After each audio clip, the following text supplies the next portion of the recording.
Welcome to Social Curiosity Podcast. I am your host, DeAngelo Burse, where we explore the depths of human behavior, personal stories, and relationships to uncover the fascinating layers of who we are.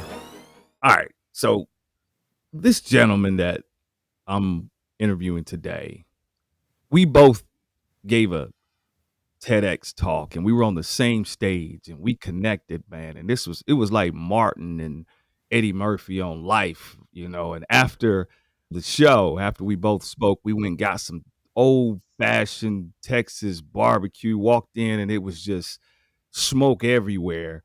Instead of rambling about how good of a time we had, let me explain who Mike Goodwin is. Right.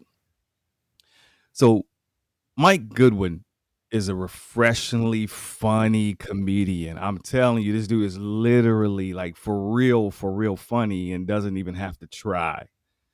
A TEDx speaker and a humor coach. I get that, a humor coach, known for his signature bow tie, clever style that uplifts audiences, get this, without a single vulgar word.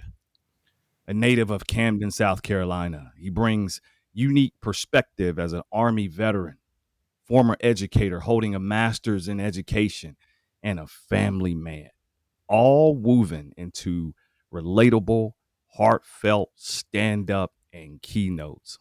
Mike has made audiences laugh on America's Got Talent, Dry Bar Comedy, Sirius XM, BET, TBN, Amazon Prime, and on the USO European Comedy Tour. Through his comedian's mindset of awareness, breathing, curiosity, he transforms awkward or painful experiences into stories that connect and heal. His goal is always to leave people and places better than he found them, whether that's on stage, in a corporate retreat, or at a community event. Mike does his thing. He lives in Columbia, South Carolina with his wife and 2 children, always ready to bring a laugh and a lesson wherever he goes. Mike Goodwin, welcome to Social Curiosity, brother. Man, I'm so excited to be here. Thanks for having me. Yes, sir. How was that intro, man? I tried to do it like I was announcing you for the Super Bowl or something. Man, it was outstanding. I was like, who is he talking about? I was like, wait a minute. we got Yeah, another yeah. we got another guest on here also. Oh, man. Listen, man, I'm so excited about having you on, brother. We've been talking about it and we threw some ideas out there when we were in Texas. And this is kind of the first of that conversation that we had of doing something together. And I know the future is bright for you. You're already killing it. And I'm just so happy that we connected. And I'm looking forward to being a part of your journey as a friend, as you continue to impact people's lives, man. Man, I appreciate that. The part you left out of the story is we left one restaurant because those prices were they were a little steeper than we Yeah, we looked down at the prices. That was, yeah, you're right about that. I forgot. Yeah, I said, hey, man, like we don't have our wives with us. This is wives prices right here. yeah, but I wanted some of that Texas smoke anyway. Yeah. Yeah. Yeah, we had a good time. It was good. All right, man. Let's get down to some business, Mike. Yes, Right. sir. So before the stages, before the lights and the laughter, what was life like growing up for you? And then also explain like how did your early environment shape how you saw the world? And when did you first discover that humor could be more than just a way to entertain people? Excellent question. I think if you look at my childhood, you would see a dysfunctional environment where I had both parents in the home, but there was often uh, issues and conflicts. I'm the oldest of 3, and I had a very interesting childhood because I spent a lot of time with my grandmother. She was living by herself. So I happened to be the oldest male child that lived in town. So a lot of times I would just be at my grandmother's house, more so to kind of be somebody that was there with her. So there was a good portion of my childhood that I was actually living with my grandmother. I would like go home to get clothes or, you know, to do those types of things. But maybe from the 3rd grade to probably like the 5th grade, I spent the majority of my time living with my grandmother. Okay. All right. So with your grandmother, Mhm. help me understand the humor. When did it connect in? Now, my grandmother's funny. Like she is funny. We call her Big Mama. Brother, Right. listen, you don't wanna mess with her. One time, my wife and I, we were over there, and she had this is, I think we were dating, getting ready to get married, or maybe we were already married, but she grew up in a different household where you didn't have to say, "Yes, yes, sir. No, sir. Yes, ma'am. Oh, No, no, ma'am," right? no, no, So no, that's the no. household she grew up in. So Right. she meets my grandmother for the first time, Big Mama, right? She meets Big Mama for the first time, and she's saying, "Yeah, no, yeah, no." I leaned over to her, and I said, "You better say yes, ma'am, and no, ma'am, before you get both of us killed." 100%. That's exactly Yeah, the type of environment. Yeah, I think the humor when you're around people of a certain age, they're just candid. They're just gonna say what they feel and what they think. And so I think, you know, all of my grandmother's friends were about her age. I mean, and at that yeah, time, my grandmother's probably was in her mid 50s, maybe, or maybe a little older than that, maybe 60. And so she lived in a housing project mm, where everyone on that row were older and the people that would come by the house was older. And so to be a child and to listen to older people talk, I just thought it was hilarious because they were just so honest. They yeah, just did yeah, not they did not bite their tongues. They, you know, and sometimes they would forget that I was even in the room. So, you know, they would be talking as if there was not a child in the room. So I think just being in that environment gave me a contrast of at school, I'm just around a bunch of kids. yeah, And then when I go to my grandmother's, I'm around adults. So there was just a stark contrast. And that's really what comedy is. Comedy is looking at things from maybe a conflict. There's some type of conflict. And some of the best comedy is when you can compare something to something else, when you can say a marriage is like going on a safari trip, right? And then now you're painting mhm, this picture of the similarities of marriage to the similarities of being in the jungles of yeah, Africa underneath a lot of danger and a lot of surprise, right? yeah, So I think that was the beginning of it. When I was at home, my parents would get into arguments often. And I can remember one time in particular where I just was like, man, I got to do something. I'm the oldest of 3. And so after my parents got into this argument, I made my mother laugh. And so whenever mhm, they would get into these arguments, I would just do my thing. I would go into my quote unquote routine. And I noticed that making my mother laugh, my brother laugh, my sister laugh, it just alleviated the tension and the anxiety and the pressure and stress that was in the house. Like it just dissipated that very uncomfortable feeling. And then I knew I would be killing sometimes with my dad because he would be in the room by himself. And I would have my brothers and sisters and mom laughing, and he would yell, like, Charlotte, what's all that noise? Rah, rah, rah, rah." And I'll be like, yeah, oh, I'm rocking. I'm rocking yeah, it. Right. So my comedy really comes from a place of pain in terms mm, of noticing that I can take humor to improve a very difficult scenario and situation. And I also used it to not get bullied. Like we grew up in a time where bullying was more than words. Like people were physically putting their hands on you. And I would ride a bus to school with older kids and they love to like slap you in the back of your head. They would try to roast you. And so I used humor to like keep them off of me and have them mess with other folks. man, I think that's why we connected because I'm on the stage as well, and I'm doing these motivational growth talks, but I'm a goofball, really, man. I'm a silly dude. I don't take myself serious, you know what I mean? And so when I connected with you, man, I think that right there, you kinda anchored into something that was really naturally and deep within me that I just enjoy, man, and that's that's that humor. And I can see how a household, being raised by your grandparents, right? And I can see how that would instill some humor. My grandmother, she's listen to this, she's 89 years old. All right. She can't really walk well. Right, Okay. right. She's got a walk. She can't really walk well, Mike. But get this.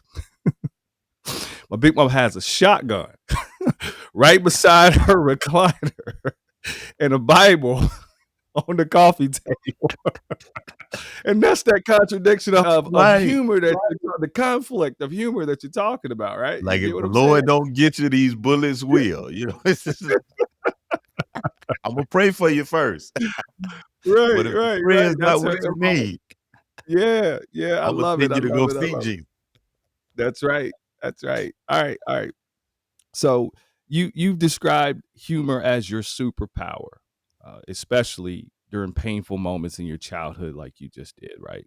What do you think your younger self intuitively understood about laughter that adults often forget? I think that I realized that's a very interesting question because I often tell folks when I talk about humor that humor is neutral. It's what you decide to do with it. Like, you can take humor and be inspiring, you can be motivating, you can be encouraging, or you could take humor and be insulting, belittling, offensive. And I think as a child, I realized that if you could get someone to laugh, I would be seen more favorable in their eyes. So I think I realized intuitively that humor gets you directly to the heart and it bypasses the head. Directly to the heart, bypasses the head. That's awesome. And so, oftentimes, I think that maybe adults are we just thinking too much. Yeah, and part of it as a kid, you're trying to get somebody to like you. As an adult, we're like, "Oh, I don't care if you don't like me." Yeah, you do.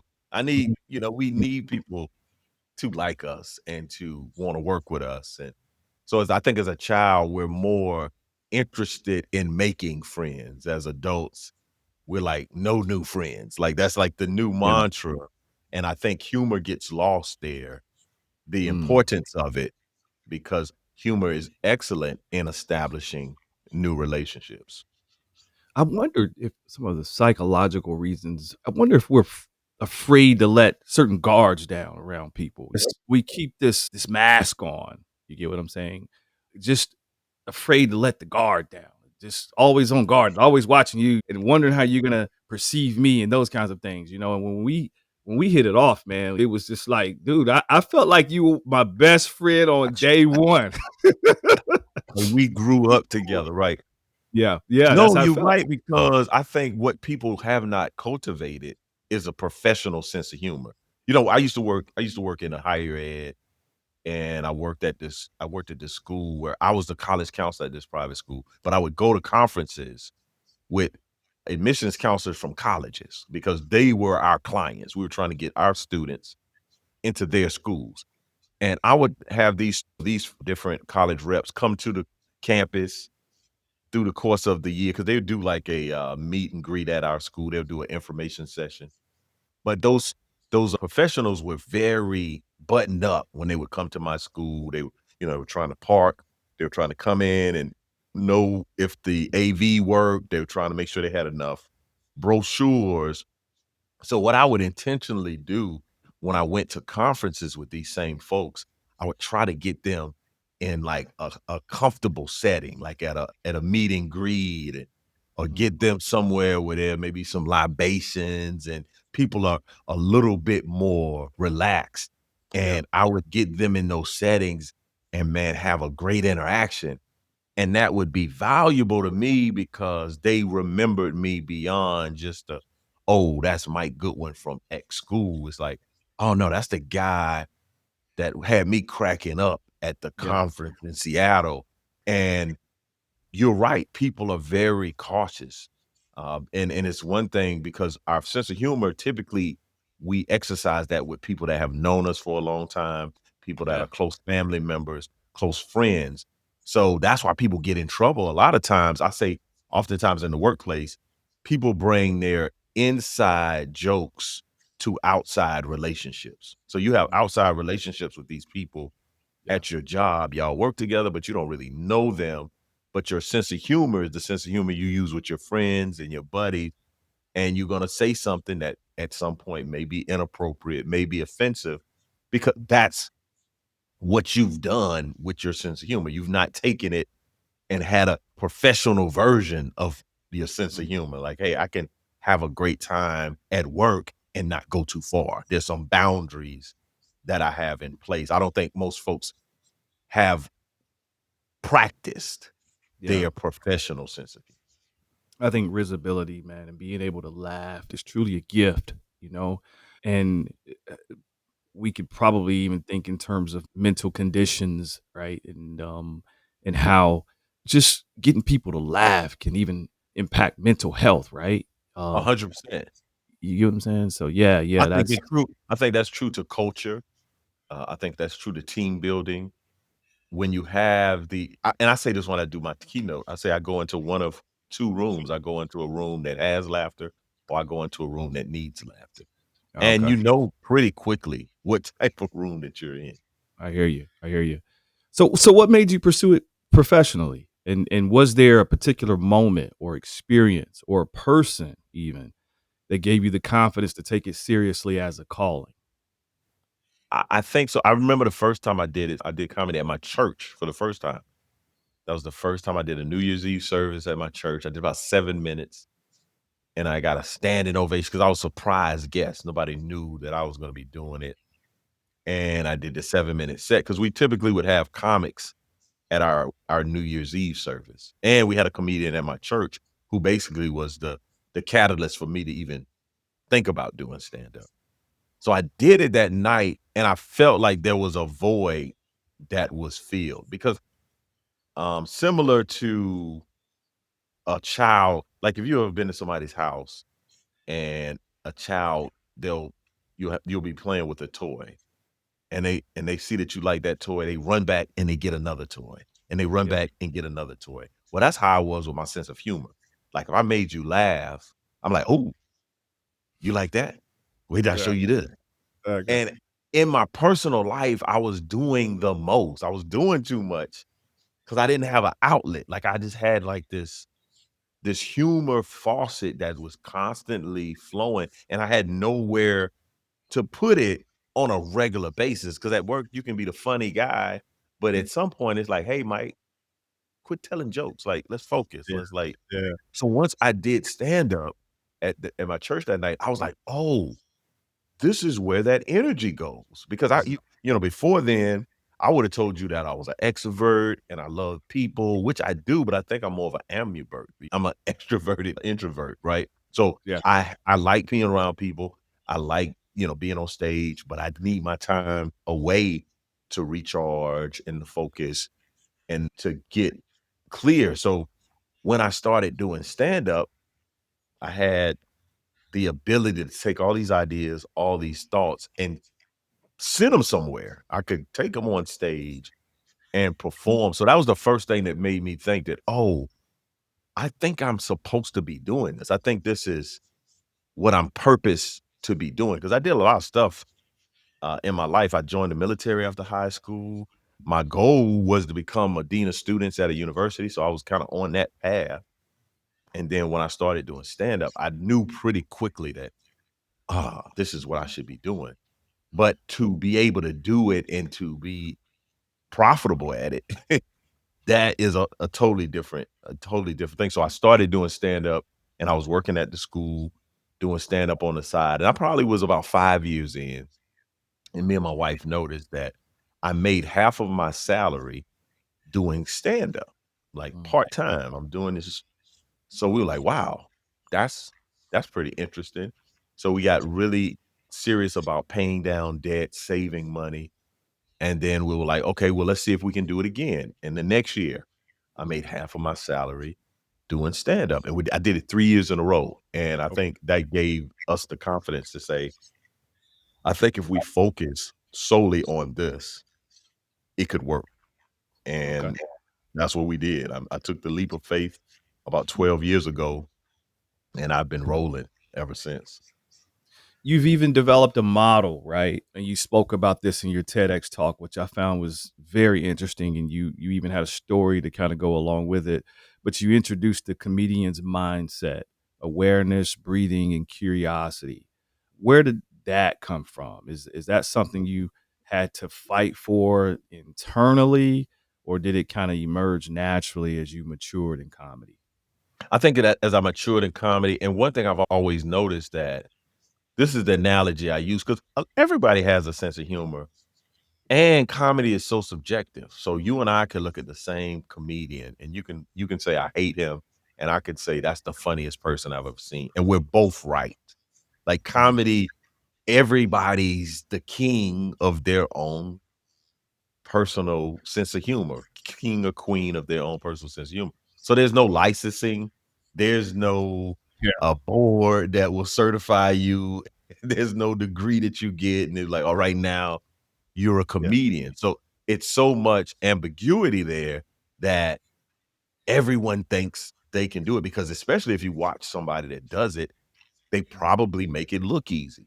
And one of the analogies that I use, because I'll be, somewhere and a person will be like, man, you need to take Charlie on the road with you. Charlie's super funny, right? And I'm like, comedy's like being able to cook food, right? Everybody can prepare a meal for their family.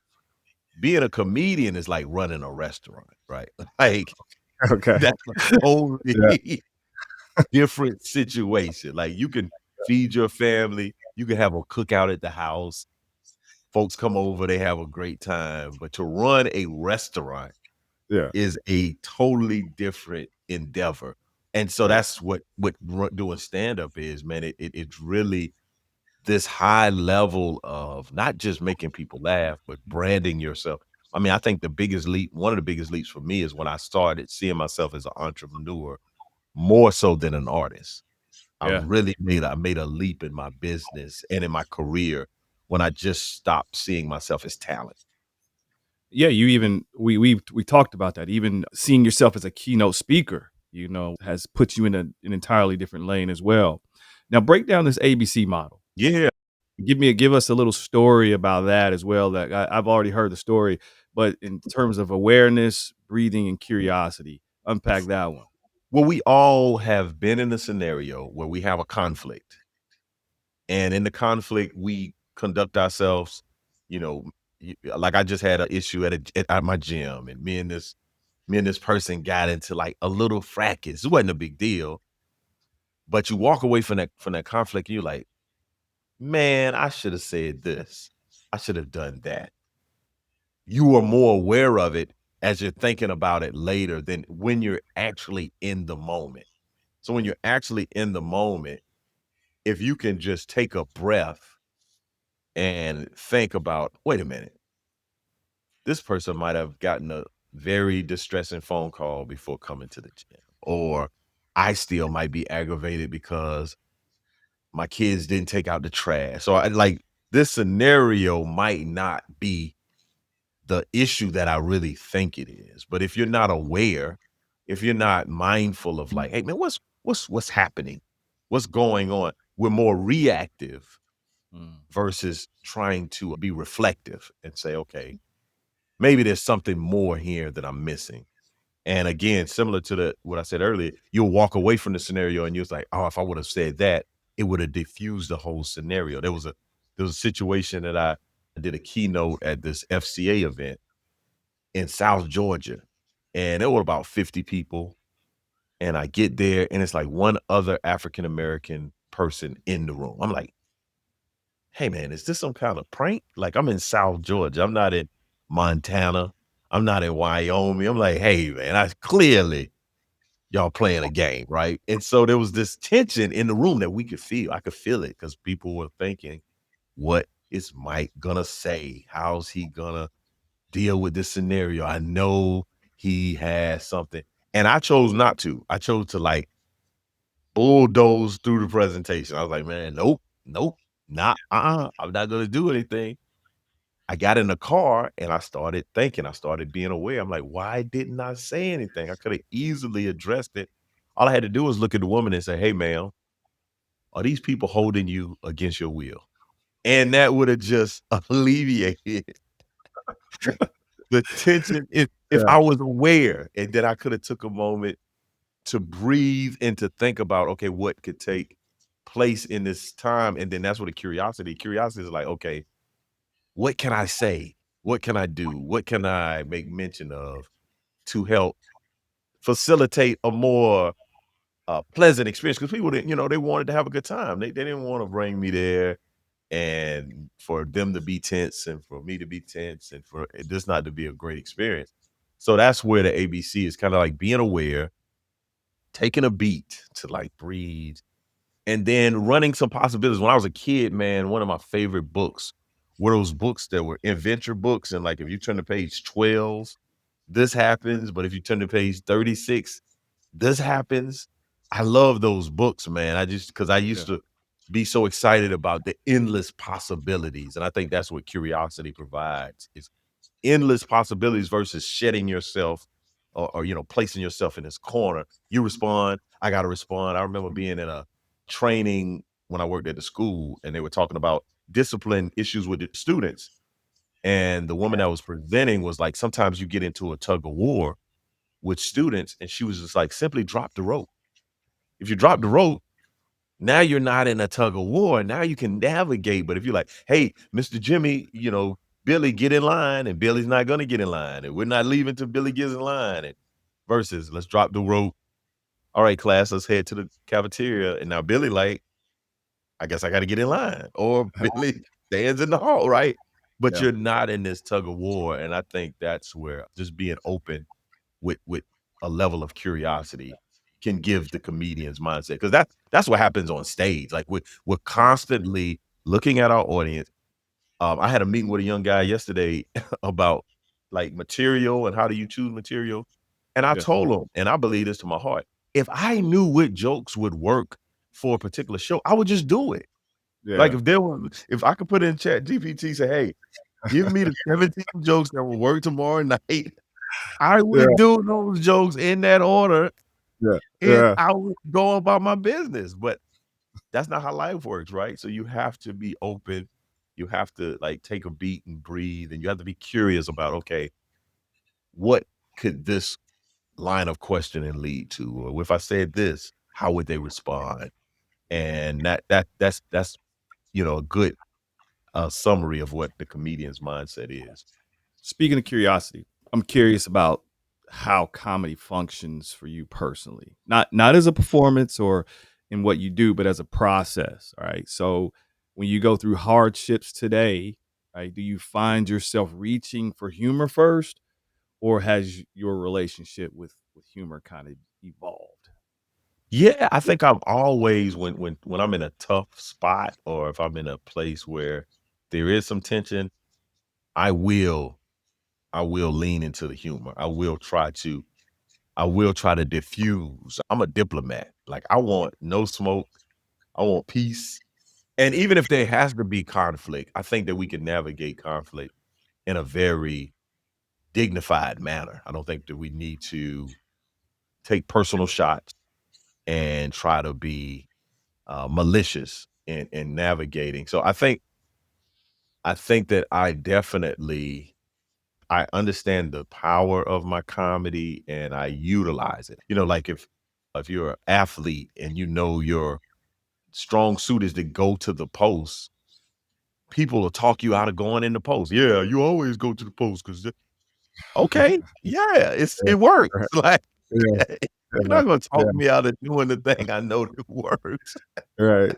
Yeah. That's good. That's a good analogy right there. Yeah. You Um, always do it. Yes, it works. Try to make me something I'm not. oh my god. Oh my god. Yeah. Yeah. Yeah. I love it. You couldn't beat me if you were shooting threes. You're right. Let's get back in this post. You're absolutely correct. That's why Oh we go into the post, baby. man. I'm gonna post you over this comedy, Jack. You gonna get these jokes. I'm gonna All right. kill you with these jokes. Ah. Yeah. Yeah. Okay. All right. Yeah. Oh, man, that's great, that's great. I love it. I love a good laugh, man. I tell you, I do, man. I really do. I really do. Alright, there's something deeply connecting about shared laughter, even in the dark. Yeah. Have there been moments when your comedy helped someone else process pain, right? And how did that shape your understanding as your role as a comedian at that point? I think you just alluded to it a little bit. Yeah, you know what I found to be very interesting is when I started doing stand-up, I did it because I had this comedic energy, these thoughts, these ideas, and maybe even some curiosity on whether or not I could do it. Like, could I truly make this happen, right? I love sports analogy. So the way I see the world is through sports. And I liken learning comedy to learning how to play golf. And I remember going to the driving range and you get about 50 balls. And man, you shanking those things all over the field, but you hit one straight. And that gave me the hope that, okay, I can figure out how to keep doing this. If I can just hit one straight, I, Yeah. I'll figure out how to hit the rest of it. So I think comedy gave me, there was a place where I saw hope in understanding that, hey, if I can do it right one time, if I work hard enough, I can do it again. I kind of got distracted on what the question was. I'm sorry. I got into the analogy. I'm like, man, No, that's good, that's good. what am I supposed to be talking Yeah. about? So let's narrow Because it normally comes back around. I'm like, yeah, I don't think it's coming. I don't think it's coming. Alright, so Yeah. let's narrow in. I Let's might as well, narrow and see, in. Let's this is a great comedians just say the truth. Just, hey man, I forgot the question, bro. Like, Yeah, versus yeah. me just yammering on for 10 Oh my minutes. god. Okay. That's the comment. Hey man, Okay. Yeah. I forgot the question, brother. Anybody else would just be they just would be talking to you. That would have been my response. What I would I have got just to kept do? rolling. Man, I got caught Alright. up in that golf. Man, I'm thinking about I'm thinking about a bucket of balls. I'm like, what you asked me? Oh, Right. man. Okay. Right. Alright. Alright, so let's narrow in. Let's see. This is a serious question, okay? So let me get it. Let me get it. Alright. Let me get it. Okay. Man, you silly, man. Alright. I'm like, what is that? Okay. Alright, so have there been moments when your comedy helped someone else Okay. process Yes, indeed. their Yes, indeed. pain? I Yeah. appreciate that. So Yeah. so when I first started, I just wanted to be better. I just wanted to get to a proficiency. I wanted to be competent. I wanted to be funny. Like you know, when you get started, you want to do those things. And I was working towards that. And I was improving and I was getting better. But after shows, people would come to me and say, hey man, my dad is going through cancer treatment and he plays your CDs. This is back, we were getting CDs. I was selling CDs for merch, or they would watch your DVD and every night before he goes to bed, or someone would say, oh man, this is the first time I've been to an event since my husband passed and I haven't laughed this hard in a long time. And those stories were more frequent and people were sending messages. They would send DMs and they would send emails and they would communicate that, hey, your comedy is really helping me, not just entertaining me, it's helping me to like heal and it's helping me to navigate a very dark time in my life. And it's helping me to reconsider a perspective that I thought I had about something that, oh, maybe I was looking at that the wrong way. And so I think where I sit now, I do see when I talk about leaving places better than the way I found them. I do find that I accept the responsibility of being who I said I am to the audience, right? Because people tell you never to meet your heroes, and we get into arguments about entertainers, and we're like, "Hey, man, why are you so caught up? You don't even know that person." And you're like, but their work, it resonated with me, and I feel close to their work. So I want people that feel strongly about my work to understand that I am as just as good of a guy or person as I am a comedian. I'm not perfect and I'm not without flaws and I'm working through life's challenges myself, my own personal challenges, but I am who I present myself to be. I'm that guy, and I don't want you to believe different. So there is a responsibility because I'm a person of faith, and when people see that, they like, hey man, I'm praying for you, and man, matter of fact, I was just in the airport in Charlotte catching a flight, and the guy stopped me and was like, "Man, you bowtie comedy, brother, you anointed, right?" And Yeah. so I don't take that lightly. I want to I want to be a great representation of a person that is a person of faith, a righteous person, a person that says, "Hey, man, what you see is what you get." Yeah. My mission, man, is to develop better people who treat people better. I really have a heart and a burden to help people flourish. All right. And so let's land this plane a little bit. All Right. right. And let's say someone's listening today and they're going through a hard season. I mean, just the last week, my wife and I heard about so many things that were heartbreaking, right? Um, and so what would it look like for them to begin adopting the comedian's mindset? Or even just humor, right? And risibility and connecting to all the good and the joy that laughter brings, you know? Yeah. Um, even if they don't consider themselves funny. Yeah, I would say get a personal laughter kit, whether that be a particular movie that you watch that anytime you watch this movie, it brings you joy. It brings you Mm, laughter. There may be a person, you may have a friend. There's certain people, man, when I talk to them, I was thinking about that scripture where it says, stir up the gift. And a lot of times, like when I was growing up, I used to think about that like preaching, right? I used to think about when they say stir up the gift or the gift of faith. Well, yeah. I also have adopted it to like stir up the gift of comedy. And if you're a person that is in a dark place and have, some challenges that's going on, put yourself in environments where you can feel better. Because what happens when you feel bad, you tend to keep doing things that make you feel bad. So if you're not feeling well, you isolate yourself. You stay in the dark room. You listen to sad music. Like you feed into that depression or that difficulty. And I would encourage anyone to have some type of uh, escape, whether it be a movie, whether it be a song that's funny, whether it's a friend.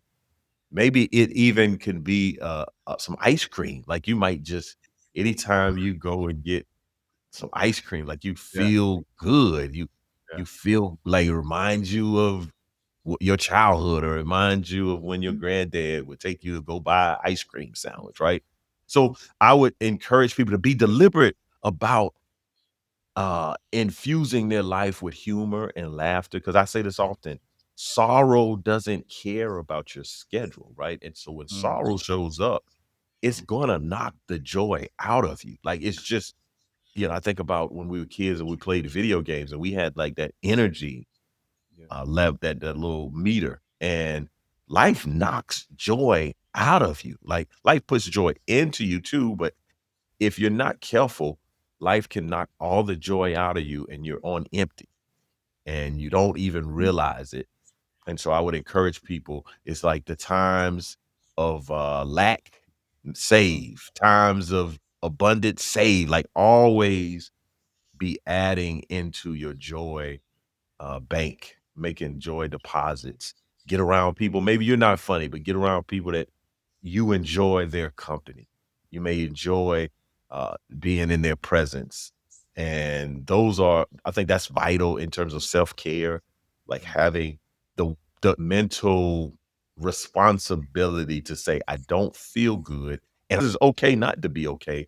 But then after you've not been okay, let's get ourselves up and take a shower, brush our teeth, whatever we need to do, and put ourselves in an environment where you feel better.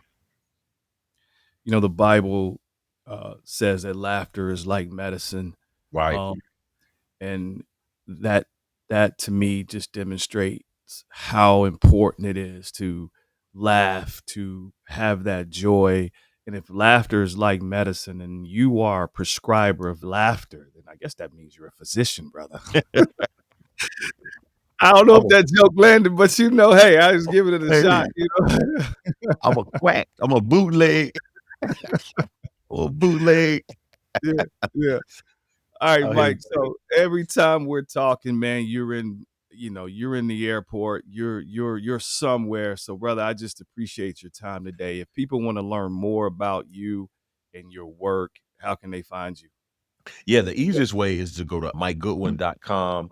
You can find out all the dates maybe coming to a city near you or your city. You can also find out about my keynote. You can also find out about opportunities to infuse humor into your presentation. If you're a speaker, if you're a communicator, and that you want to improve your storytelling and your engagement with your audience, you can find out at MikeGoodwin.com, what ways that I help people do those things. I'm on all the social media platforms, Bowtie Comedy, but you should be able to find me at my website. Brother, I appreciate the laughter that you brought to social curiosity today. And I'm sure that our viewers and listeners appreciate it as well. Until next time, I want you guys to stay socially curious and check out Mike Goodwin. All right. Peace.